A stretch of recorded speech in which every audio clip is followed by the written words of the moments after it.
नमस्कार, मैं हूं आपके साथ पूजा कवियागोमा। एपीएन के लोकप्रिय कानूनी प्रोग्राम लीगल हेल्पलाइन में आप सभी का स्वागत है। इसमें हमारे कानूनी विशेषज्ञ रोजमर्रा की जिंदगी की समस्याओं से जुड़े कानूनी मसलों पर आपकी शंकाओं का समाधान करते हैं। आप फोन करके कानूनी राय ले सकते हैं। आज हम रेरा कानून की बात करेंगे, यानी कि प्रॉपर्टी विवाद, और इसके संबंध में तमाम जानकारी देंगे। भारत सरकार ने साल 2017 में एक एक्ट लागू किया था, जिसके अंतर्गत रियल स्टेट अर्थात जमीन या प्रॉपर्टी से संबंधित सभी गैर कानूनी कार्यों को प्रतिबंधित किया जाना था। इस एक्ट का नाम रियल स्टेट एक्ट या फिर रेरा रखा गया। लगातार ये शिकायतें आ रही थी कि बिल्डरों और प्रॉपर्टी डीलर गैर कानूनी रूप से कस्टमर से पैसे ले रहे थे और फ्लैट्स के नाम पर घटिया क्वालिटी का कंस्ट्रक्शन दिया जा रहा था। साथ में फ्लैट आवंटन में देर भी की जा रही थी। इन सब समस्याओं को समझाने के लिए और बिल्डरों की मनमानी को रोकने के लिए रेरा लागू किया गया। रेरा कानून क्या है, नियम क्या है और उसमें शिकायत कैसे करें, इसके बारे में आपको हम विस्तार से आज जानकारी देंगे। ये तो थी रेरा से जुड़ी कुछ बुनियादी जानकारी। ज्यादा जानकारी और सलाह देने के लिए हमारे साथ कानूनी विशेषज्ञ गुंजन कुमार जी हैं। गुंजन जी आपको प्रॉपर्टी विवाद और रेरा के तमाम नियम, कायदे, कानून की जानकारी देंगे। अगर आपका कोई सवाल है तो आप फोन करके राय ले सकते हैं। हमारा फोन नंबर आपकी टेलीविजन स्क्रीन पर इस वक्त फ्लैश हो रहा है। इन नंबर्स पर आप कॉल कर सकते हैं। 0120612793 इसके अलावा 0120612793 ये नंबर्स हैं। इन नंबर्स पर आप कॉल कर सकते हैं और प्रॉपर्टी विवाद से जुड़ी कोई भी कानूनी जानकारी, सलाह आप लेना चाहते हैं तो कार्यक्रम में जरूर आप जुड़ सकते हैं। अधिवक्ता हमारे साथ जुड़ चुके हैं। गुंजन जी, बहुत स्वागत है आपका सबसे पहले आज के इस खास कार्यक्रम में। और खास विषय की हम बात करें तो सबसे पहले रियल एस्टेट रेगुलेशन एक्ट यानी कि रेरा, आखिरकार ये लाया क्यों गया, ये आपसे समझना चाहेंगे। नमस्कार पूजा जी। ये रेरा एक्ट जो है ये लाया गया for the purposes of bringing, ये जो हमारा एक अनरेगुलेटेड सेक्टर था, जो हमारा ये बिल्डर्स का सेक्शन है, ये एक अनरेगुलेटेड सेक्शन था। इसका मतलब ये था कि जिस बिल्डर की जैसी इच्छा होती थी वो वैसा कॉन्ट्रैक्ट बनाता था और इस तरीके से कंस्ट्रक्शन करता था। वो कई सारी चीज़ों को प्रॉमिस करता था अपने एडवर्टीजमेंट में और कुछ पूरा नहीं करता था। और उसके विरुद्ध अगर हमारे पास कोई, अगर एक खरीदार की तरफ से अगर हम देखें तो हमारे पास ज़्यादा कुछ नहीं था। हम सिर्फ और सिर्फ कंज्यूमर एक्ट के तहत उसके खिलाफ जा सकते थे जी। कंज्यूमर एक्ट भी जो है वो पोस्ट फैक्टो, यानी जब आप बिल्डिंग मिल गई उसके बाद आप कोई, अगर आप उससे सहमत नहीं है या उसकी किसी काम से अगर आप खुश नहीं है तो आप उसके विरुद्ध जा सकते हैं, कंपनसेशन ले सकते हैं। बट ये एक पोस्ट फैक्टो एक्ट है, यानी होने के बाद आप उसमें जा सकते थे, लेकिन उसमें वक्त लगता है। कंज्यूमर फोरम के अंदर भी वक्त लगता है कई सारी चीजें। तो एक ये जो अनरेगुलेटेड, अनप्रोफेशनल और नॉन स्टैंडर्डाइज्ड जो एक ये सेक्टर था, जहाँ पे किसी भी चीज़ की कोई स्टैंडर्डाइजेशन नहीं था और घर एक बहुत ही बुनियादी आवश्यकता है, तो लोगों की इस बुनियादी आवश्यकता का जो फायदा उठा रहे थे बिल्डर्स, जहाँ पे वो बिना किसी स्टैंडर्ड के अपने काम कर रहे थे, उसको एक स्टैंडर्ड के तहत लाने के लिए ये रेरा एक्ट लाया गया, जिसके अंदर सरकार ने यह प्रयास किया है कि जो बिल्डर्स हैं पूरे भारतवर्ष में वो एक स्टैंडर्ड, एक नियत इसके तहत काम करें जिसमें बिल्डिंग की क्वालिटी मेंटेन हो। जो खरीदार हैं उनको पहले से ही पता चल सके कि वो क्या खरीदने जा रहे हैं, क्योंकि इसके अंदर गलत जानकारी देने की बहुत ज़्यादा पहले एक बिल्डरों के पीछे की थी कि जब वो घर को बेच रहे होते थे तो उनके प्रोमिसेस बहुत बड़े बड़े होते थे और जब वो लेने जाता था मकान तो उनको कुछ मिलता नहीं था। और जो बायर है वो इतना छोटा होता है और उसके पैसे इतने लगे होते हैं कि उनके पास ज़्यादा सुविधा नहीं होती थी सिवाय इसके कि वो जो भी चीज़ मिल गई उसको ले ले और फिर उसके बाद सालों साल वो कंज्यूमर एक्ट कोर्ट के तहत अपने बिल्कुल गुंजन जी, इसीलिए जो है जरूरत पड़ी और हम चाहते हैं कि सवाल दर सवाल आपसे पूछते रहें ताकि जो दर्शक हैं वो भी समझ पाए कि क्यों आवश्यकता पड़ी। और ग्राहक की जब हम बात करें तो कहाँ पर वो शिकायत कैसे कर सकता है, क्या इसके पीछे की जो पूरी प्रक्रिया वो रहती है? देखिए, शिकायत इसके अंदर दो तरह से होता है। एक शिकायत होता है जो हम अथॉरिटी में करते हैं, जो सबसे ज्यादा देखा जाता है, जिसकी बात होती है। और एक शिकायत होता है जहाँ पे हम कंपनसेशन के लिए एडजुडिकेटिंग अथॉरिटी के पास करते हैं। तो इसमें बेसिकली दो डिफरेंस है, अगर आप देखेंगे डिफरेंस है। एक है अथॉरिटी और एक है एडजुडिकेटिंग अथॉरिटी। तो जो रेगुलेटरी अथॉरिटी है उसके पास हम जाते हैं अमूमन इस बात के लिए कि जहाँ पे मकान बना नहीं है, डिले हो रहा है, और उस तरह के सिचुएशन में जब हम अथॉरिटी के पास जाते हैं कि या फिर किसी तरह के जो ऑब्लिगेशंस हैं, जो प्रमोटर या जो बिल्डर है उसके ऊपर कई तरह के इसमें उनको कार्य करने पड़ते हैं, जैसे उनको इन्फॉर्मेशन जमा करना होता है, या उनको जिस तरह की जो उन्होंने प्रॉमिस किया है उस तरह का कंस्ट्रक्शन करना पड़ता है, या उन्हें उस तरह की जो बुनियादी सुविधाएं हैं वो देनी होती है। तो कहीं पे अगर उनको कोई कमी लगती है या डिले हो रहा होता है कंस्ट्रक्शन में, तो वो अथॉरिटी के पास जाते हैं, और अथॉरिटी के पास पावर है कि वो या तो आपका पैसा वापस दिलवाएं, या कंपनसेशन दिलवाएं, या इंटरेस्ट की पेमेंट करवाएं। वो थोड़ा सा मैं बाद में विस्तार से बताता हूँ। और एक अथॉरिटी है हमारी कंपनसेशन के लिए, जिसको हम कहते हैं एडजुडिकेटिंग अथॉरिटी, जहाँ पर सेक्शन 12, सेक्शन 14, सेक्शन 18 और सेक्शन 19 रेरा के ये 4 प्रोविजन है, जिसमें दोनों चीज़ों की बात होती है, एक रिफंड की बात होती है और एक कंपनसेशन। तो जो एडजुडिकेटिंग अथॉरिटी होता है वो उस कंपनसेशन की बात करता है, जहाँ पर बिल्डर ने अगर अपना कोई काम पूरा नहीं किया है तो उसके विरुद्ध कंपनसेशन और उस कंपनसेशन के ऊपर इंटरेस्ट, इसकी बात होती है। तो लेकिन अमूमन जो हम रेरा के पास जाते हैं वो जाते हैं अथॉरिटी के पास जाते हैं, जो केस जो प्रोजेक्ट चल रहा है उसके अंदर अगर कोई तकलीफ है तो उसके लिए हम जाते हैं, मोस्टली डिले की वजह से हम जाते हैं, और वो कंप्लेंट सेक्शन 31 के अंदर फाइल होता है जो अथॉरिटी के पास जाता है, और दोनों को दिया गया है पावर, जिसमें सीपीसी के और एविडेंस एक्ट के प्रोविजंस नहीं लगते, और प्रिंसिपल्स ऑफ नेचुरल जस्टिस की बात होती है। यानी अब हमें भी टाइम मिलता है, हमें ग्राहक की तरह जाते हैं, हम अपनी बात रखते हैं, और दूसरी साइड को भी समय मिलता है कि वो अपनी बात रखें। बिल्कुल। एक कॉलर हमारे साथ जुड़े हुए हैं, मैं चाहती हूँ उनसे सवाल भी पूछ लेते हैं उनका, क्या वो जानकारी लेना चाहते हैं। रामनिवास हमारे साथ जुड़े हैं, क्या सवाल है आपका? मध्य प्रदेश से कॉलर है, पूछिए क्या सवाल है, क्या जानकारी लेना चाहते हैं आप? पत्नी की मृत्यु के बाद उसके नाम से इमूवेबल प्रॉपर्टी पति का हक होता है कि नहीं? नहीं होता है। देखिए जो हमारा सक्सेशन एक्ट, मैं हिंदू एक्ट की बात कर रहा हूँ, मैं इसके आगे की बात नहीं कर रहा, but as per Hindu succession act जो सेक्शन है उसमें एक प्रोविजन है, उसमें 2 कैटेगरीज हैं। हम एक क्लास 1 सक्सेशन होता है, एक क्लास 1 लीगल एयर कहते हैं, और एक class 2 legal air. Class 1 legal air के अंदर जो हमारी कैटेगरीज हैं वो आते हैं, पत्नी होती है, यानी अगर हस्बैंड के तरह हो जाए तो पत्नी होती है, और उनके बच्चे होते हैं, और उनके बच्चों के बच्चे होते हैं। इसके अलावा क्लास 1 में कोई और नहीं होता। क्लास 2 में हस्बैंड आता है। क्लास 2 के में 7 कैटेगरीज है, उसके पहली कैटेगरी में हस्बैंड आते हैं। तो पत्नी के मृत्यु के बाद उनके बच्चों का अधिकार बनता है, हस्बैंड का अधिकार नहीं बनता। चलिए, बिल्कुल। और किसी और का कुछ सवाल है तो आप जरूर कार्यक्रम में जुड़ सकते हैं, जुड़कर कानूनी राय ले सकते हैं, सलाह जो भी हो पूछ सकते हैं। गुंजन जी, रेगुलेटरी अथॉरिटी की अगर हम बात करें तो उसका क्या रोल होता है? रेगुलेटरी अथॉरिटी, जैसा मैंने बताया, वो रेगुलेशन का काम करते हैं। तो 2 चीज हैं, जैसे मैंने शुरू में बताया कि एक अनरेगुलेटेड सेक्टर था जहां पर बिल्डर की मनमानी बहुत ज्यादा थी, और जो ग्राहक हैं, जो खरीदार हैं, वो चूंकि छोटे होते थे, छोटे ग्राहक होते थे, और उनके ऊपर अदरवाइज भी बैंक लोन और बाकी चीजों का प्रेशर होता था, तो वो एक लड़ नहीं सकते। तो रेगुलेटरी अथॉरिटी ये इंश्योर करता है कि ग्राहक को वो चीज मिल जाए जिसकी प्रॉमिस बिल्डर्स ने करी है। अगर हम सेक्शंस की बात करें और उसकी बात करें तो अलग कहानी आती है, जहाँ पे वो गवर्नमेंट को रिकमेंडेशन देता है इस चीज को रेगुलेट करने में, और फिर जो बिल्डर के ऊपर ऑब्लिगेशंस लगे हैं जितने भी, जैसे सेक्शन 5 के अंदर उसने जो भी प्रोविजंस, जो भी सारे इन्फॉर्मेशन देने हैं, 12 के अंदर उसने जो कुछ भी अपनी वेबसाइट पे डालना है, उन सब चीजों पे उसकी रोजमर्रा की नजर होती है कि भाई वो जिसने जो चीज उसने प्रॉमिस किया है या जो उसके ऊपर ऑब्लिगेशंस है उसको वो पूरा कर रहे हैं या नहीं कर रहे।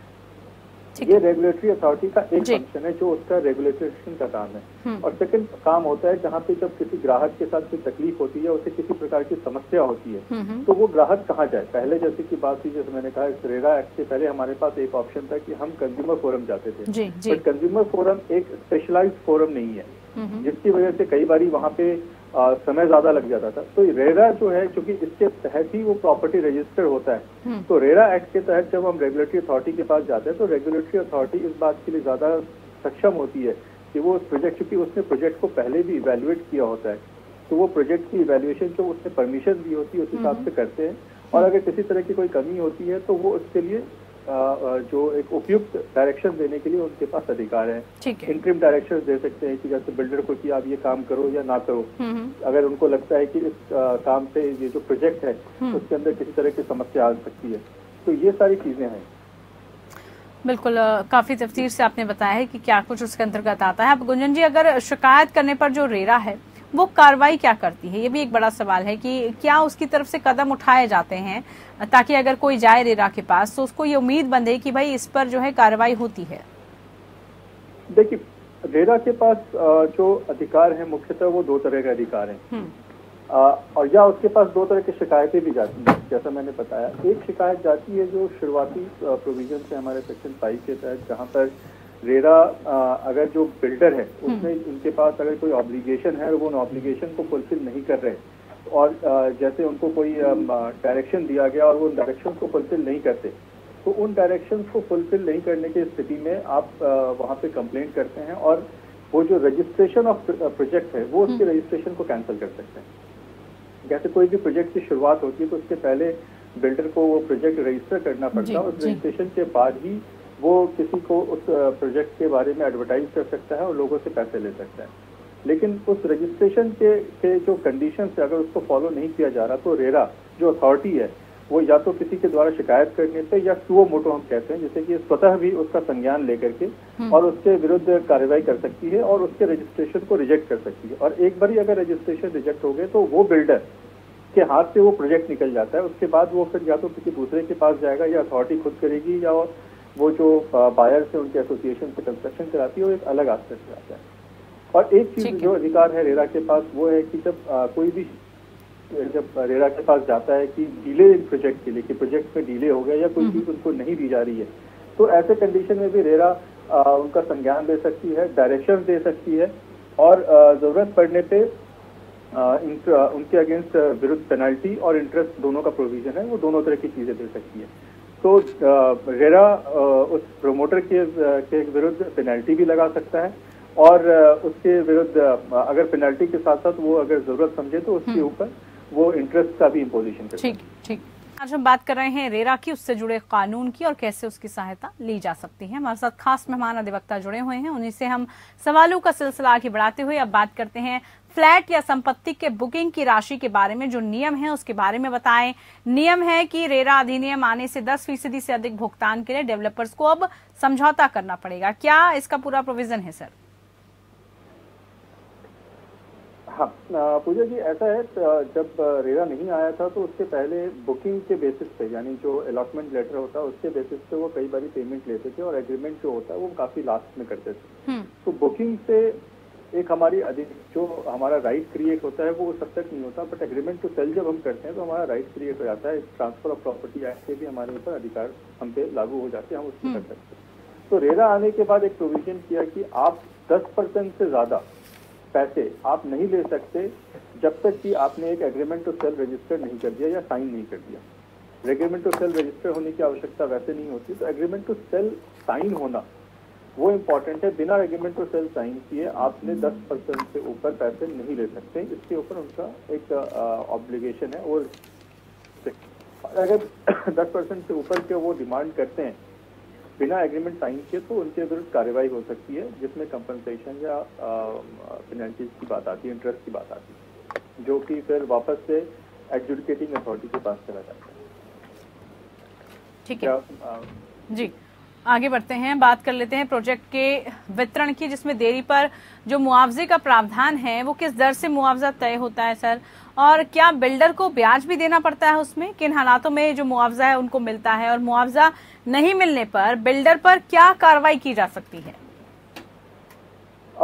देखिए, मुआवजा जैसा मैंने बताया जो सेक्शन 31 है, सेक्शन 18 है, उसके तहत मुआवजे की बात होती है। जो हम कहते हैं दो बातें मैंने बताई, एक रिफंड ऑफ मनी है और एक कंपनसेशन है। तो कंपनसेशन एक अलग चीज हो जाता है, रिफंड एक अलग चीज हो जाता है। रिफंड के लिए हम अथॉरिटी के पास जाते हैं, तो अगर डिले हो जाता है, किसी प्रोजेक्ट के अंदर डिले होता है, तो हम एडजुडिकेटिंग अथॉरिटी के पास जाते हैं और वहां पे हमारे पास दो ऑप्शंस होते हैं। पहला ऑप्शन होता है कि मैं रिफंड मांग लूं बिल्डर से कि भाई ये प्रोजेक्ट डिले हो चुका, जो आपने मुझे एग्रीमेंट के अंदर तारीख दी थी उस तारीख से डिले हो चुका, मैं अब इस तारीख से आगे रुकना नहीं चाहता, आप मुझे इसका रिफंड कर दो, तो वो रिफंड के ऑर्डर मिल सकते हैं। क्योंकि अगर हम इसको ऐसे स्थिति को देखें कि अगर हम इस एक्ट के बिना जाएं तो बिल्डर कोई भी पैसा मिलने के बाद रिफंड करने को राजी नहीं होता और बिल्कुल ही नहीं करता कि ये हम नहीं करेंगे। तो इसी कंडीशन में, ऐसी स्थिति में हम जाते हैं रेरा में और जाके कह सकते हैं कि भाई ये डिले हो रहा है, हमें ये प्रोजेक्ट में अब पैसा नहीं लगाना, आप मेरे रिफंड के ऑर्डर कर दें। वो रिफंड जब होता है तो उसके साथ हमारे जो अधिकार हैं वो इंटरेस्ट के भी हैं। हम रिफंड के साथ इंटरेस्ट भी क्लेम कर सकते हैं। इंटरेस्ट डिपेंड करता है, वो जो एडजुडिकेटिंग अथॉरिटी होती है उसके विवेक पे निर्भर करता है। वो अपने हिसाब से देखते हैं 9%, 12% या 18%, या अगर एग्रीमेंट में कोई ऐसा प्रोविजन दे रखा है तो उसको लेकर के उसके हिसाब से पेमेंट करते हैं, जहां पे इंटरेस्ट की बात आ गई। इसमें एक चीज और है कि अगर बिल्डर ने इस ऑर्डर के आने के बाद अगर पेमेंट नहीं करी, या तो अपील में जाके स्टे ले ले या वो पेमेंट कर दे। अगर उसको स्टे नहीं मिलता और वो पेमेंट नहीं करता तो उससे रिकवरी के लिए रिकवरी प्रोसीडिंग चल सकती है। और वहां पे रिकवरी के लिए ये लैंड रेवेन्यू के रिकवरी के तरीके से जैसे वो रिकवर कर सकते हैं, जो अथॉरिटीज हैं वो रिकवर करके, और बिल्डर ग्राहक को उसको पैसा दिया जा सकता है। ठीक है। तो डिले की कंडीशन में एक तो ये ऑप्शन है कि जहां हम रिफंड मांग सकते हैं। दूसरी चीज ये होती है कि कई बार डिले के बावजूद ग्राहक नहीं चाहता कि वो रिफंड ले, लेकिन वो इंटरेस्ट के लिए एंटाइटल्ड होता है। तो हर महीने का इंटरेस्ट उसको मिलता है, जितने महीने का डिले होगा उतने महीने का इंटरेस्ट होता है। इसमें अमूमन या तो हम कॉन्ट्रैक्ट से बेनिफिट उठाते हैं, जहाँ पे कई बार क्या होता है, जो एग्रीमेंट से लिखा होता है उसमें एक प्रोविजन होता है कि अगर हमारी तरफ से यानी ग्राहक की तरफ से पेमेंट करने में डिले होता है तो उसको इंटरेस्ट देना होता है। तो वही इंटरेस्ट वापस से बिल्डर के ऊपर लगता है और मोस्टली ये वही चीज एप्लीकेबल हो जाता है। क्योंकि ऑब्लिगेशन जो है, ये रेरा एक्ट की ऑब्लिगेशन बिल्डर पे तो ज्यादा है, लेकिन जो खरीदार है उनके ऊपर भी एक छोटी सी ऑब्लिगेशन होती है, जो है पेमेंट करने की और टाइमली पेमेंट करने की और रजिस्ट्रेशन कराने की और एक एसोसिएशन बनाने की। ये 3 ऑब्लिगेशन है जो बायर के ऊपर लगती है, खरीदार पे लगती है। ठीक है। अब ऐसे में अगर हम रेरा अधिनियम के तहत की बात करें तो बिल्डिंग में किसी भी तरह की अगर खराबी होती है तो उसके लिए 5 साल की वारंटी के तहत उसमें सुधार कराने की जिम्मेदारी बिल्डर की होगी। कैसे ये जो गुणवत्ता तय है वो की जाती है? ठीक है, गुणवत्ता की जो बात है, एक तो जो सबसे बड़ी बात है गुणवत्ता की जो स्थिति है वो देखने के लिए तो हमें रजिस्टर्ड जो इंजीनियर देनी पड़ती है।